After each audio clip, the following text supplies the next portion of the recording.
There is a mysterious structure that sends chills down the spine of anyone who steps inside. A church built from 40,000 human skeletons. Hidden among ancient streets, the Bone Church is not just a masterpiece of art, but also a stark reminder of the transience and fragility of human life. Subscribe to my channel and join me on this eerie exploration. During a recent trip to the Czech Republic, I spent a day exploring Kutná Hora, a city known for its historic architecture and rich history. However, what I was most eager to see was the Sedlec Ossuary, also known as the Bone Church, a place that sends shivers down your spine just by mentioning it. As I walked from the peaceful village into the Sedlec Ossuary, I immediately felt a stark contrast. The suffocating and heavy atmosphere inside the dark space made me shudder. The dim light filtering through old stained glass windows, which have been coated with the dust of time, reflected off the silvery gray stone walls, highlighting the dark and mysterious space within. The silence was palpable, only broken by the soft footsteps of visitors, echoing in the stillness. The Sedlec Ossuary has a haunting history that spans centuries. It all began in the 13th century when a Cistercian monk was sent to the Holy Land of Jerusalem, the origin of three major religions: Judaism, Islam, and Christianity. On his way back, he brought with him a handful of sacred soil from Jerusalem and scattered it over the local cemetery at Sedlec.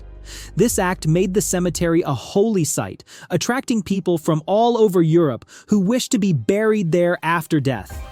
During the 14th century plague and the brutal wars that followed, the number of people buried in the cemetery increased rapidly, leading to severe overcrowding.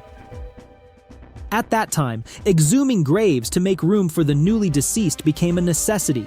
The bones were stored inside the church, awaiting a different fate. This laid the groundwork for one of the most bizarre and haunting architectural works in Europe. In 1870, a Czech woodcarver named František Rint was commissioned by the church's custodians, the Schwarzenberg family, to transform the church into the unique work of art it is today. As I stepped into the church, my initial fear quickly turned into awe and respect for the creativity and craftsmanship of the works made from human bones. Each skeleton in the church once belonged to a person, with their own story and life. Now, they have become part of a larger work of art, a fusion of death and art that cannot be found anywhere else. The oppressive and heavy air inside was a stark contrast to the peace outside. The scent in the church was also unique, a mix of the musty smell from the ancient stone walls, the faint aroma of candles, and something indescribable lingering from the centuries-old bones.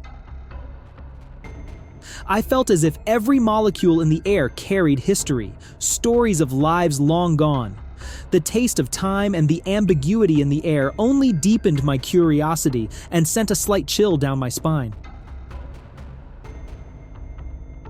From the first step into the church's main hall, I could not take my eyes off the massive chandelier hanging at the center. This was no ordinary chandelier. It was crafted entirely from human bones, with each branch made from parts of the human body, from arms, legs, to the spine. Thousands of bones were meticulously arranged, creating a mesmerizing yet eerie masterpiece. When the light from the small candles illuminated the chandelier, it cast a glow that made the bones glisten, creating a scene both beautiful and haunting. It felt as though each ray of light carried a story from the past, from lives that were lost. As I ventured deeper into the Bone Church, I became acutely aware that this space held something both mysterious and terrifying. A heavy atmosphere, yet strangely alluring.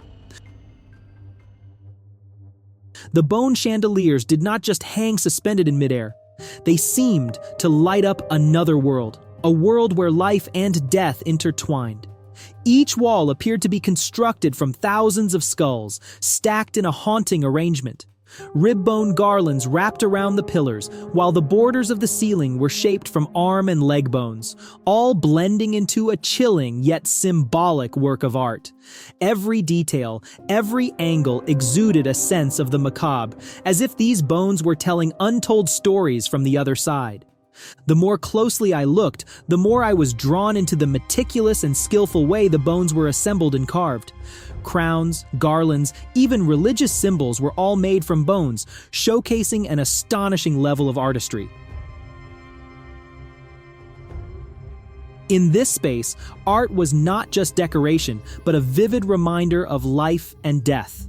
The bones, instead of being forgotten in the earth, were resurrected into eternal works of art, like a whispering reminder of the intertwined nature of life and death. Perhaps the most haunting element in the church is the Schwarzenberg family coat of arms, a powerful and dark symbol made entirely of human bones, embedded into the wall as an indelible mark of time. The image of a raven pecking at the head of a Turkish soldier, recreated with small bones, sends a shiver down the spine with its lifelike detail. Rint's craftsmanship not only created a work of art, but also etched a chilling impression into the minds of visitors, a seductive fear. Every corner of the church presents a panoramic view of death, pieced together from bones, reminding us of the temporary nature of life. Rather than frightening me, it made me reflect more deeply on what remains after everything ends. The Sedlec Ossuary is not only famous for its unusual architecture, but also for the mysterious stories that surround it.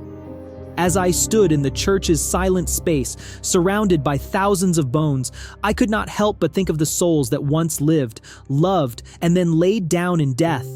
It felt as if these bones were not merely remnants of bodies, but also spirits still present, watching over and protecting this place. According to legend, the bones in the church are not at rest. Locals say that on stormy nights, you can hear whispers, footsteps, or even cries coming from within the church. Some believe these sounds are from souls that have not yet found peace, still lingering with the life they lost. The sight of bones arranged into chandeliers, garlands, and decorative motifs seems to add to the mystery, turning the church into a place not just for viewing, but for feeling the presence of the supernatural. During my visit, I noticed that not everyone maintained the respect this place deserved. Perhaps it is the selfie culture blurring the line between reverence and thoughtlessness. Some visitors did not hesitate to go big, putting sunglasses on skulls, or even attempting to kiss or strike bizarre poses with the bones just for a cool photo to show off. These actions not only detract from the solemnity of the church, but also disrupt the atmosphere of reverence that the place inherently holds. The Sedlec Ossuary is not just an architectural marvel, but also a profound religious symbol. It reflects a strong belief in eternal existence and rebirth after death. Honestly, would you want to visit this place? Leave a comment and let me and others know. And do not forget to subscribe to the channel so you do not miss out on more fascinating videos. See you in the next one.